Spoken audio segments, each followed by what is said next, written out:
Se equivocó, tropezó, levántese, permanezca.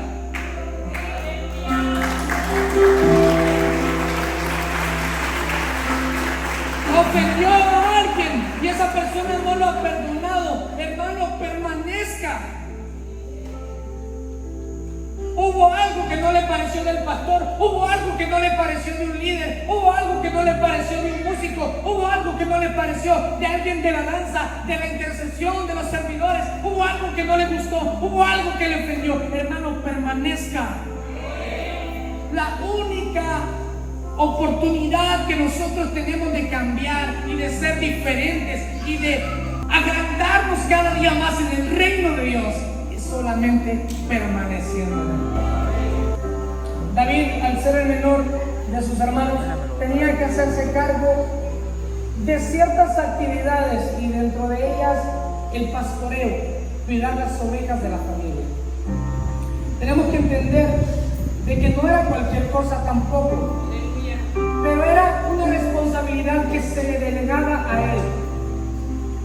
Vemos a David haciendo algo que por cultura tenía que hacer, pero que dentro del propósito de Dios estaba formándolo para una victoria que le daría unos años más tarde. Porque ¿cuáles fueron las palabras de David cuando se presenta frente al rey Saúl y le dice: yo voy a ir contra ese filisteo? Yo me imagino a Saúl viéndolo un poco decepcionado y diciendo: papito, ese es hombre de guerra, es un gigante, es experto en batalla, ¿qué vas a hacer ahí? Y David tenía convicción, no solo en lo que conocía, sino en que quien respaldaría su trabajo, en que quien respaldaría lo que él iba a hacer en el valle, era Jehová de los ejércitos. Era Jehová de los ejércitos quien lo iba a mantener en pie. Yo no sé si David de alguna manera consideraba salir ileso de ahí, pero de algo sí estaba seguro ese joven: era que él iba a ganar y que Dios entregaría al gigante en sus manos, le daría la victoria, porque no iba a burlarse del pueblo, del Dios que vive y permanece para siempre. ¿Qué recibió David de estar cuidando las ovejas? Sencillo, que cuando Saúl lo quiso detener, le dijo: oh rey, no crea que soy un inútil tampoco. Me ha tocado cuidar las ovejas de mi padre, me ha tocado cuidar las ovejas de mi familia.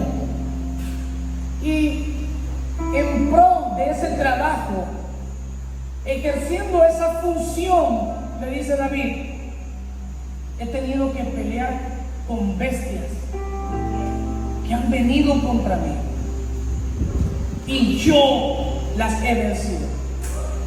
Y dice David, y este hombre no va a ser la excepción. David tenía muchas excusas para ser alguien diferente, pero David no permitía que las circunstancias que lo rodeaban modificaran la actitud de su corazón. Podían decir lo que fuera de David, pero esas cosas no llegaban a su corazón. Cuando él llegó a ese campamento, aún sus hermanos dudaron de él. Y sabe que si meditamos un poco y nos vamos hacia el momento en el que el profeta Samuel, Dios le da la orden de que vaya a buscar el rey, el nuevo rey. El papá de David presenta a sus demás hermanos. El papá de David no presenta a David. Están sus hermanos mayores, pero David no está ahí.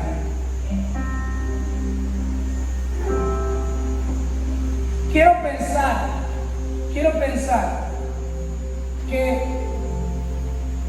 ellos en ningún momento consideraron que David podía ser digno, porque era un joven, pero sí dice que era muy apuesto, que era muy guapo, algo así, un tipo como de Abel Amaya, algo así. Hermanos, quizás David pudo haber sido en el tiempo de hoy alguien que era muy apuesto, porque la Biblia dice que era muy apuesto. Pero la belleza en David no era suficiente característica como para que su padre lo llegase a considerar como posible rey. Entonces, vemos a David con una infancia, quizás una adolescencia un poco complicada, pero alguien muy cercano a Dios, alguien que se atreve a pelear con gigantes, alguien que es decidido a hacer las cosas, alguien que confronta a unas cosas que para otras personas pueden ser complicadas, a unas cosas que para otras personas pueden representar un desafío difícil de completar.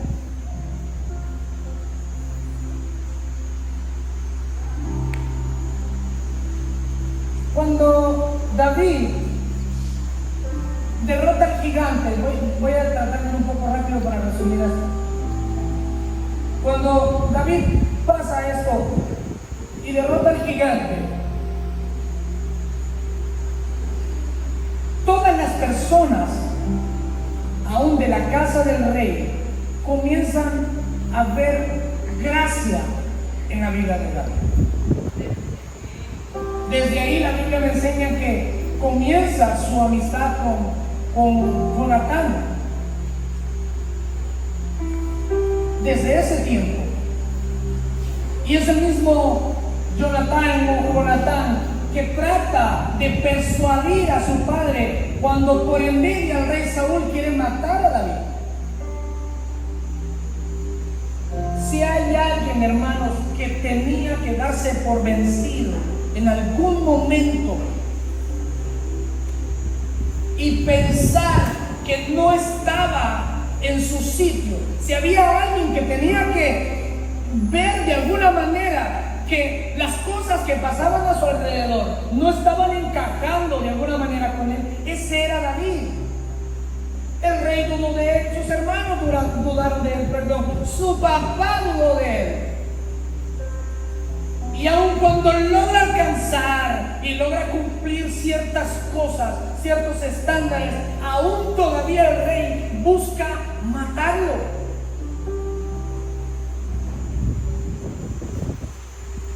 Pero también es este proceso, es el que trae a David a darle una enseñanza muy grande. Porque el hecho que David saliera huyendo del castillo, saliera huyendo de los ojos de Saúl, lo lleva a convertirse, a lo largo de ciertos eventos, lo lleva a convertirse en el rey de Judá.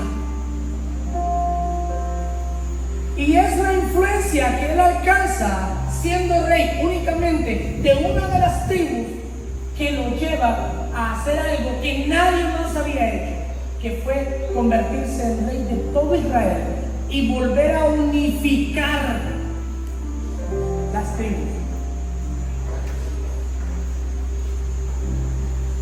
Hasta este punto, iglesia, si analizamos un poco, quizás lo que usted y yo podemos llegar a pasar no está tan diferente a lo que pasó a David. Nosotros como seres humanos, un día las cosas van bien, al otro día no tanto, al siguiente día puede que empeoren o quizás puedan mejorar. A lo largo de la vida de David, vemos eso que no lo hace diferente en cuestión de circunstancias a nosotros. No es que, claro, era el elegido de David, era el ungido de Jehová, era el elegido, Dios ya lo había escogido. ¿Cómo no? ¿Cómo no? Hermanos, ¿quién de nosotros no ha atravesado una circunstancia en la que ha querido tirar la toalla. Todos en algún momento nos topamos en una situación como esa. Yo le preguntaba un día a mi pastor, bueno, le decía, pastor, yo no tengo ganas de tocar hoy. Y andaba buscando cualquier excusa posible porque yo ese día no quería ministrar. Resulta que se enferma el que tenía que cantar y ya no tenía excusa, tenía que cantar. El que iba a tocar el bajo se enfermó también, no estaba. Ahora resulta que no solo tenía que cantar, sino también tenía que tocar piano. Pero cuando ya no hallé cómo escaparme, porque ya no tenía escapatoria, no había nadie, yo dije, pastor, pongamos la computadora. Yo no quiero, hoy no quiero, no tengo ganas, no quiero hacerlo. El hermano de mi pastor me lanzó una sonrisa y me dice, ¿de verdad? Sí, pastor, no quiero. Y me vuelve a preguntar de nuevo, ¿de verdad? Sí, pastor, te lo digo de todo corazón, hoy no quiero estar en el altar. Y ese señor me quedó viendo y me dijo, está bien, si no quieres estar, no estés. No lo hagas, me dijo, porque tengas ganas.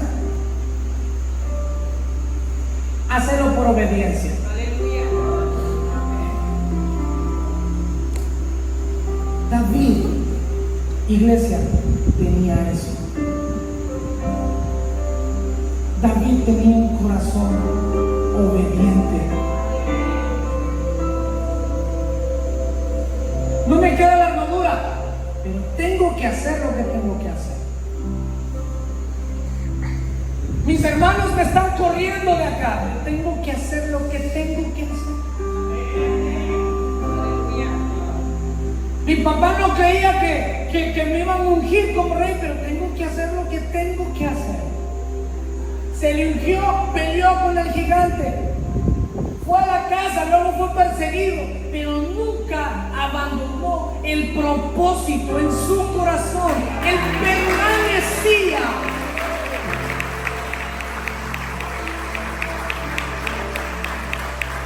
Y una confusión para mi vida, hermanos, una confusión tan grande en mi vida durante mucho tiempo fue que creer que el propósito de Dios radicaba en una función, en un altar, o radicaba en algo que hacíamos qué sé yo, en un escenario o frente a miles de personas.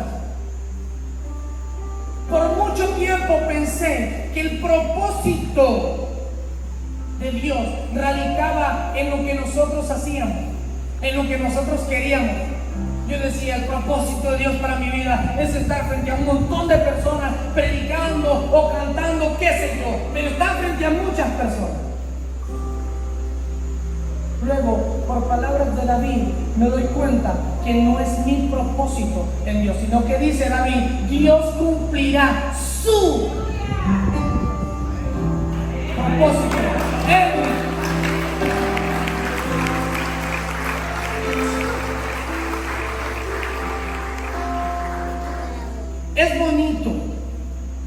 Es bonito, hermanos, estar frente a personas que de alguna manera nos prestan atención o nos respetan. Es bonito, pero entender que ese no es nuestro propósito. Cuando nosotros rendimos nuestra vida delante de Dios,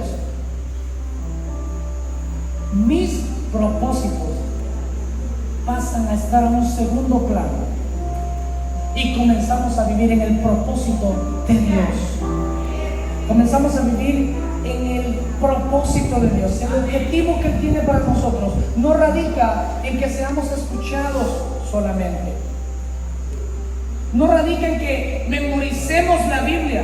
No radica en que tanto conocemos de la palabra de Dios. El propósito de Dios en nuestra vida consiste en qué tanto de su palabra nosotros podemos vivir.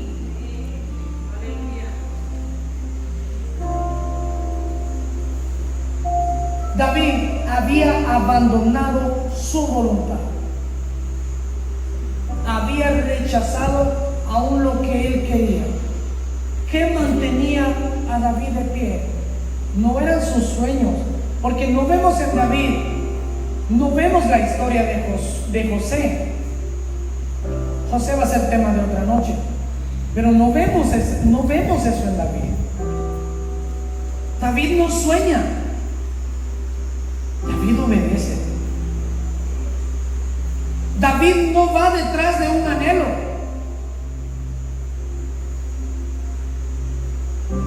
David va detrás del propósito de Dios. Cuando David se convierte en rey,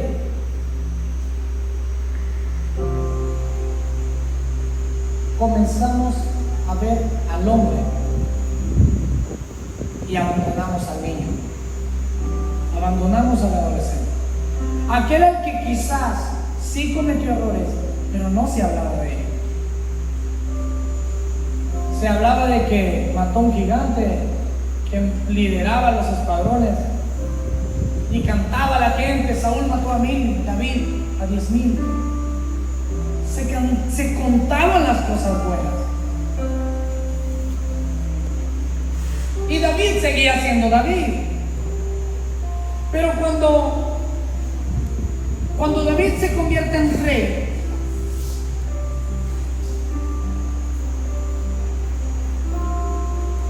la Biblia nos habla de 3 acontecimientos fatales. Y dentro de ellos podemos hablar de un censo que David realizó. Yo quiero que vayan conmigo al segundo libro de Samuel, capítulo 24. El verso 10 dice: después que David hubo censado al pueblo, le pesó en su corazón y dijo David a Jehová: yo he pecado gravemente por haber hecho esto. Mas ahora, oh Jehová, te ruego que quites el pecado de tu siervo, porque yo he hecho muy neciamente. Y para analizar un poco el contexto de esto, era que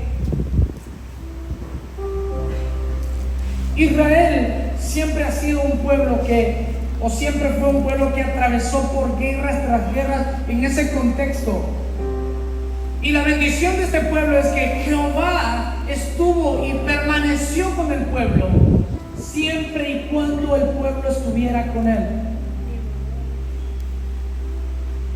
Y pasa algo, yo digo, pero ¿qué tiene de malo? David quiso hacer un censo y quizás iba a regalar canastitas o algo para Navidad y quería saber cuántas personas habían, pero no era el caso, no era el caso.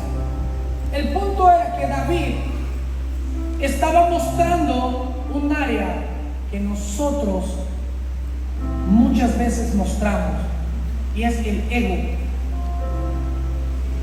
David quería saber cuánto había conquistado. David quería cuantificar el poder que tenía en la tierra. Él necesitaba escuchar de parte de su general decirle: oh rey, tenemos más de 100,000 hombres.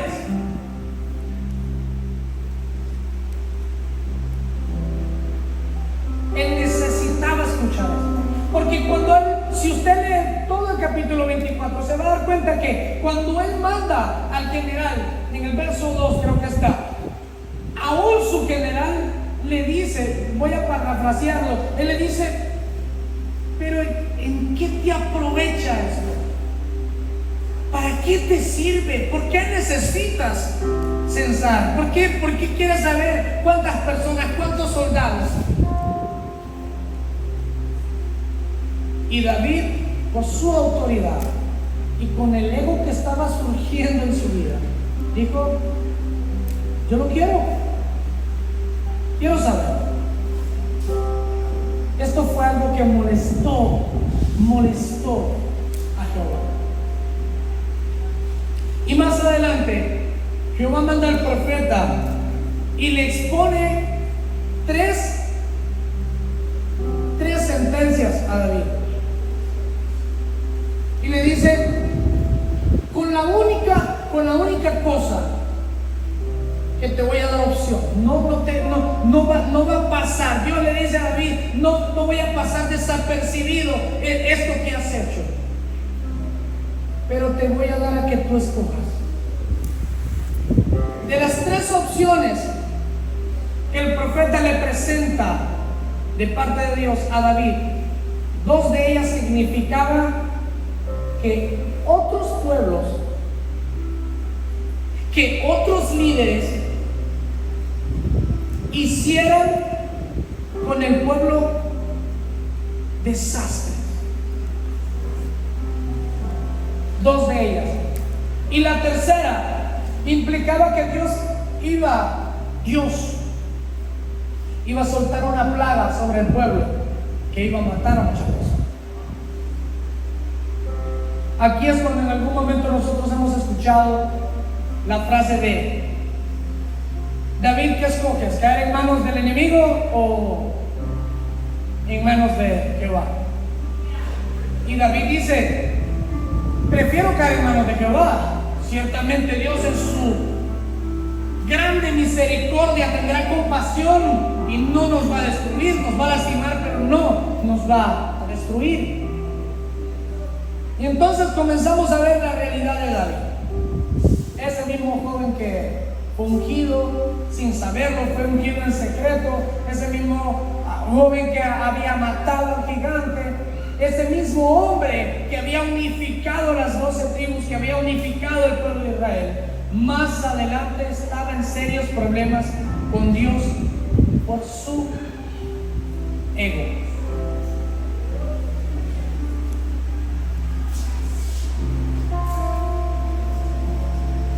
Luego, quizás uno de los errores más conocidos para nosotros, que lo podemos ver siempre en el libro de Samuel, en el capítulo 11, podemos ver también el adulterio con Betsabé. Segundo libro de Samuel, capítulo 11.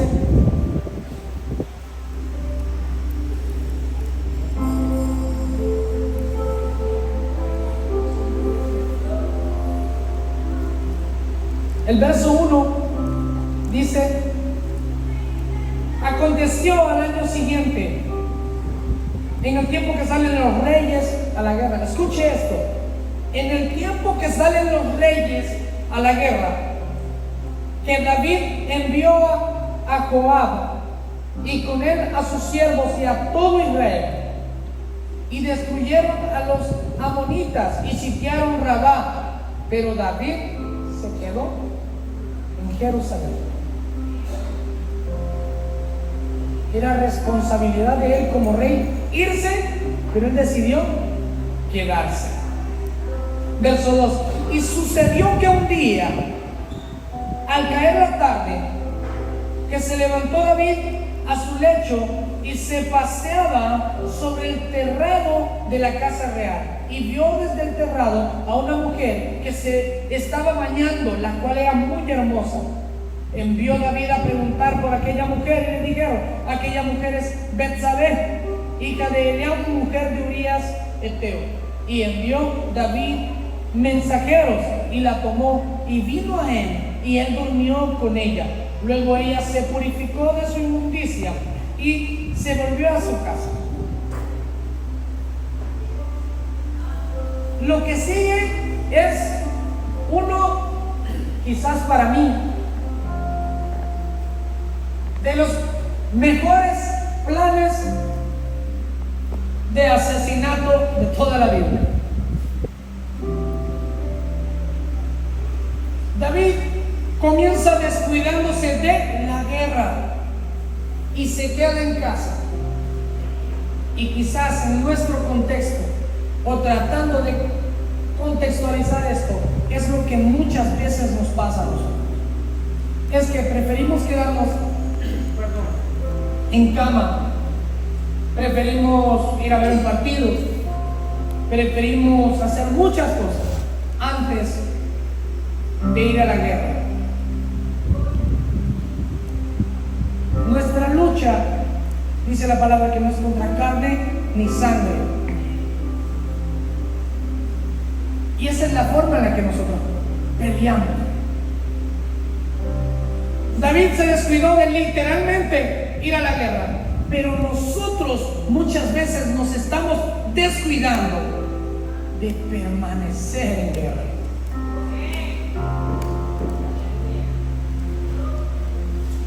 David se quedó en casa, pero nosotros nos estamos quedando en la cama descansando, porque últimamente está haciendo un frío que salirse de la cama e hincarse está un poco complicado, ¿sí o no?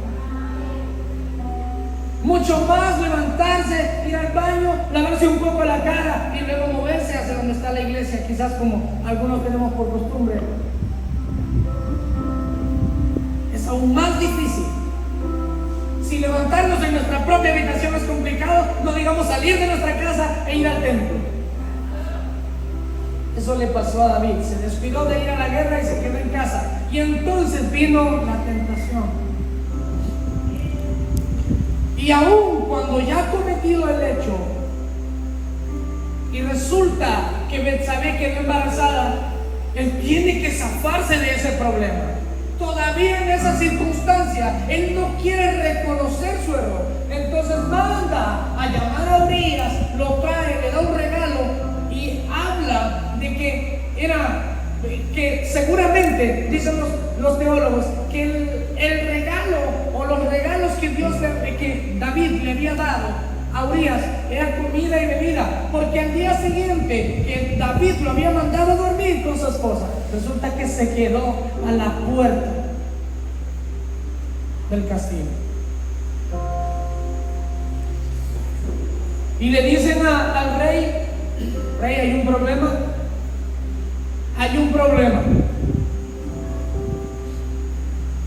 Urias se quedó allá afuera,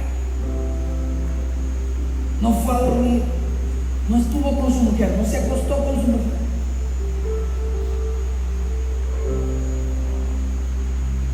Entonces, lo que muchas veces hacemos cuando estamos acorralados o estamos en un hoyo, es que en vez de salir del hoyo, aunque sea complicado, comenzamos a cavar un poquito más adentro.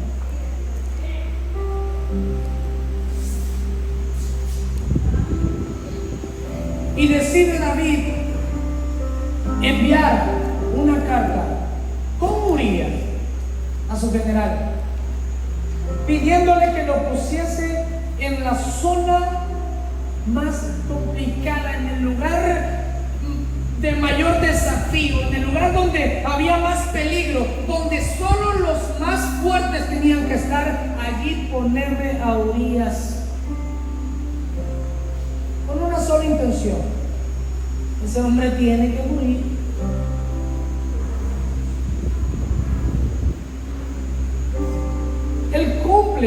Él cumple su objetivo, pero iglesia, lo que a nosotros nos cuesta entender durante toda una vida, y vivimos una y otra vez con las cosas, es que podemos ocultarnos del ser humano, pero no podemos ocultarnos de Dios.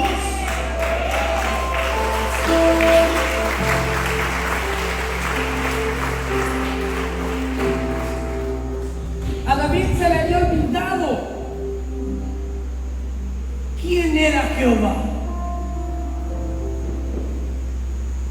Y David estaba, déjenme decirles, quizás como muchos de nosotros nos encontramos a veces cuando nos descuidamos de nuestra relación con Dios, cuando nos descuidamos de cultivar el corazón, cuando nos descuidamos de la oración, de la lectura de la Biblia. David estaba bastante alejado de Dios, tanto que el profeta no pudo llegar con la autoridad que normalmente llegaba y decirle: rey, has pecado, hiciste esto, mataste a Urias. No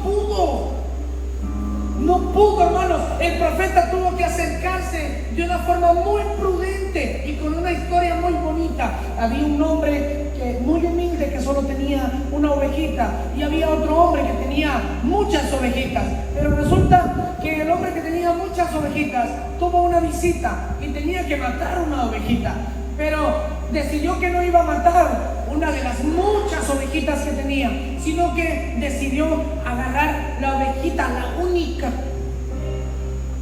que tenía el otro hombre. Imagínense el profeta en la situación en la que estaba, porque si fue capaz, yo me imagino al profeta, este hombre fue capaz de acostarse con la mujer de otro hombre, mandarlo a traer para ver si lo lograba engañar, y luego lo mandó a matar. ¿Y a mí? Hermanos, de verdad, a mí es lo único que me inspira esa escritura, es ver al profeta en una situación complicada, porque tiene que confrontar el pecado del rey. Entonces, ese hombre rey agarró la ovejita, la única ovejita de aquel hombre, la mató y la hizo barbacoa.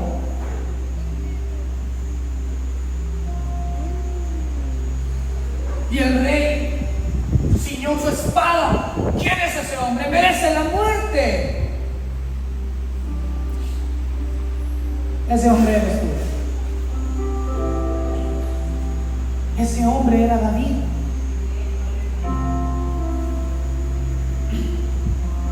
El primer caso que analizábamos del censo, David comete el error y se vuelve directamente a Dios y le pide perdón por lo que había hecho. Pero este evento, el evento o el adulterio de David, es muy diferente, porque comete el error y vuelve a fallar y vuelve a cometer otro error, y necesitó ser confrontado directamente para poder entender lo que había hecho. ¿Ven cómo David no es tan diferente a nosotros?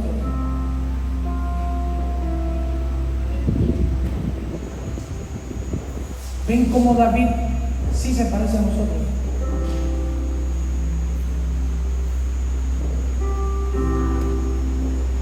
Porque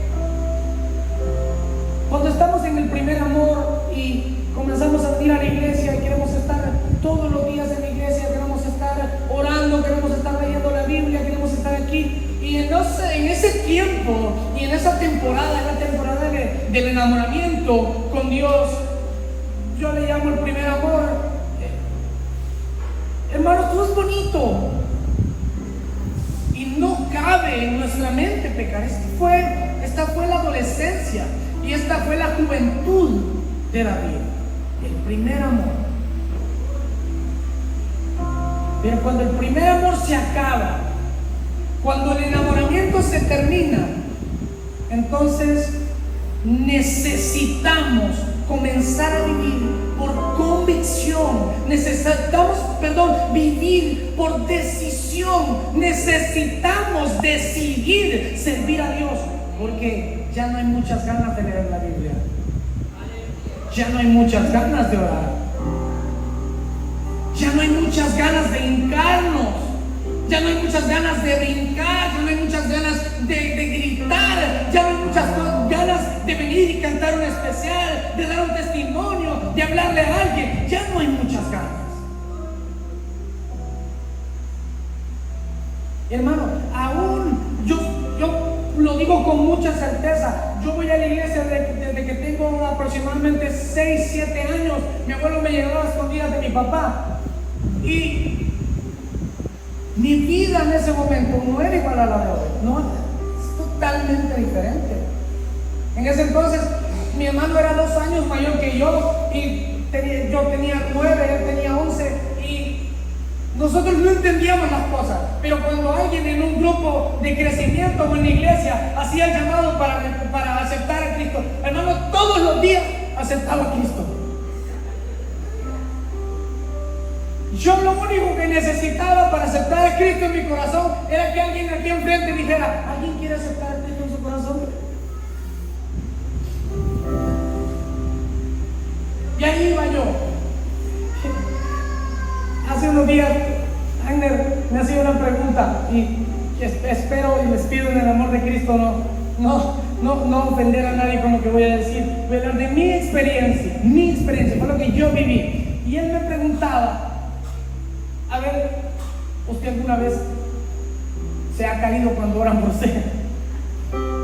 Ojo, pues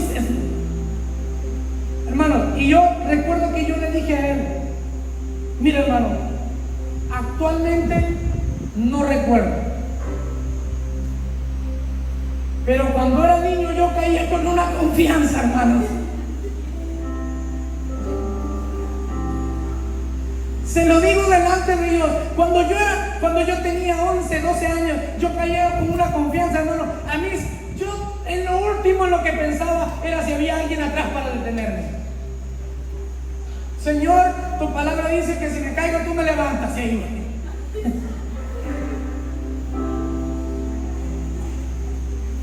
hermanos, pero se lo digo de todo corazón. Si pudiera esta noche escoger regresar a ese tiempo, quisiera hacerlo.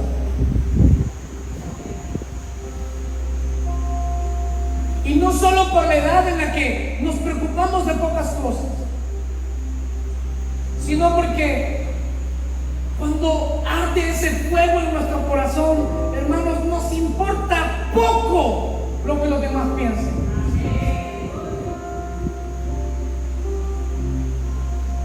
Nos importa tan poco lo que puedan pensar, así como David.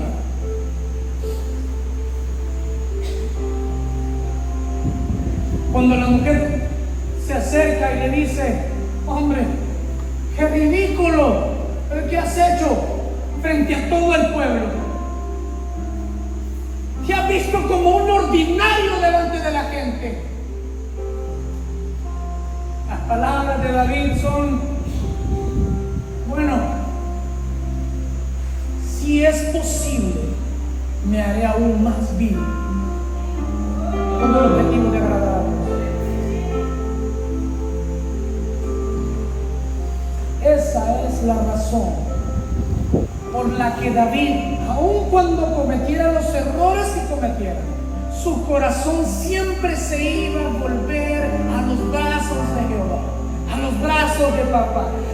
David iba a acercar su corazón, así lo entendiera después de una reprensión o así lo entendiera después de haber tropezado una y otra vez. ¿Era determinante o era fácil determinar cuál era el resultado de David? Era que se iba a acercar a Dios. Que se equivocó porque mandó soldados a tal lado y le fue mal. Se iba a reconciliar y iba a ir de nuevo a la presencia de Dios. Que se acostó con esa mujer y mató a Urias, volvió a la presencia de Dios. Nació el hijo, nació aquella criatura que había sido concebida en pecado y murió. Pero cuando ese niño estaba enfermo, dice la Escritura que David ayunaba y oraba, pasó toda la noche postrado para que ese niño no se muriera. Pese a lo que había hecho, David iba a regresar al altar, David iba a regresar a la presencia de Dios. Eso nos hace falta a nosotros, porque muchas veces cuando estamos cruzando situaciones complicadas, unos nos acercamos, o a veces lo que hacemos es hacernos a un lado. En lo último en lo que pensamos es en que Dios pueda cambiar las cosas. ¿Y saben cuál es el problema, iglesia? Que a Dios no le cuesta nada, absolutamente nada, quitarnos el proceso. ¿Cuántos lo creen? Dios es el Dios de lo imposible. Él puede hacer todo.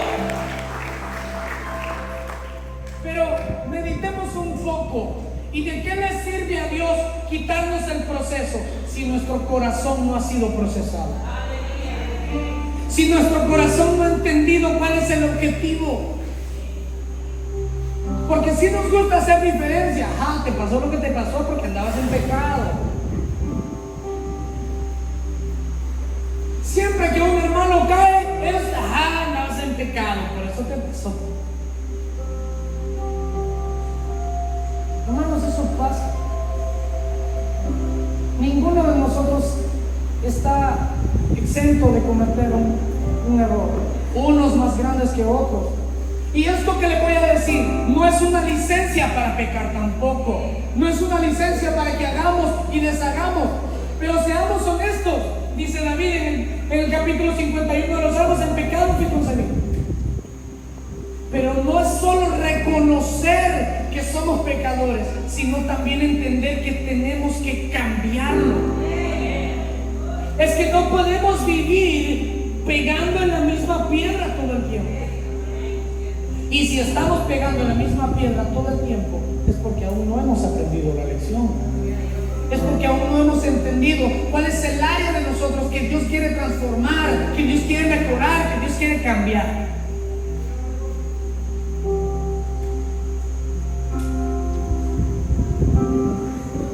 David era un hombre común y corriente, con deseos carnales al igual que usted y yo, con tentaciones, con muchos desafíos. Pero era alguien que cuando entendía, cuando lograba entender que se había equivocado, sabía que no podía irse por las orillas.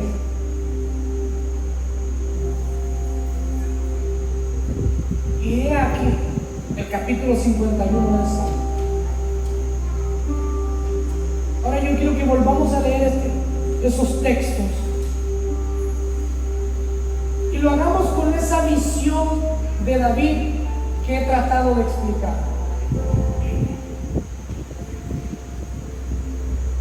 No vean al rey, no vean a aquel que fue ungido, vean al hombre detrás de ese capítulo.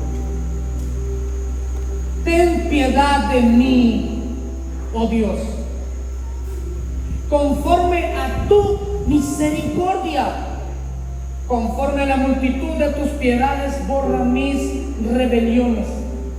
Lávame más y más de mi maldad y límpiame de mi pecado, porque yo reconozco mis rebeliones y mi pecado está siempre delante de mí. Contra ti solo he pecado y he hecho lo malo delante de tus ojos, para que seas conocido justo en tu palabra y tenido por puro en tu juicio.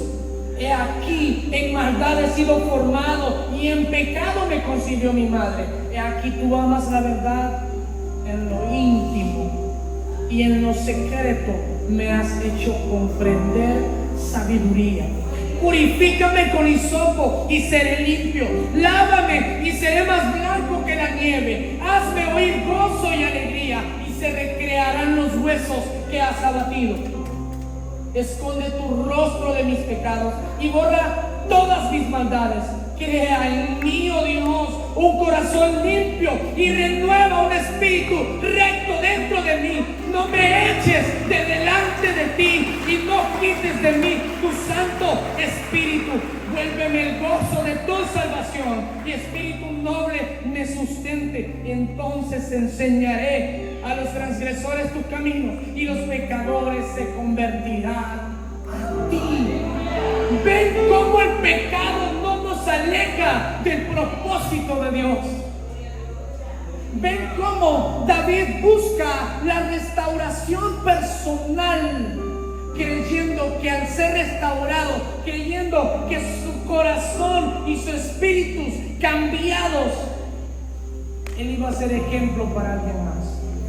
Deje de pensar que sus errores deben de provocar que usted agache su cabeza. Deje de pensar que sus pecados, que sus equivocaciones tienen que alejarlo de Dios. Deje de pensar que alejándose de Dios es la mejor opción de huir de una consecuencia. las consecuencias nos van a venir sí o sí. David entiende eso y dice: si el Seol hasta allá, dice, ¿de dónde me escaparé de ti? Dice David. Iglesia, el corazón de David era igual que el de Dios por una razón: porque permanecía en Él. Usted y yo queremos parecernos a Dios, queremos llegar a la estatura del varón perfecto. Sencillo, permanezcamos en Él. Se equivocó, tropezó, levántese, permanezca.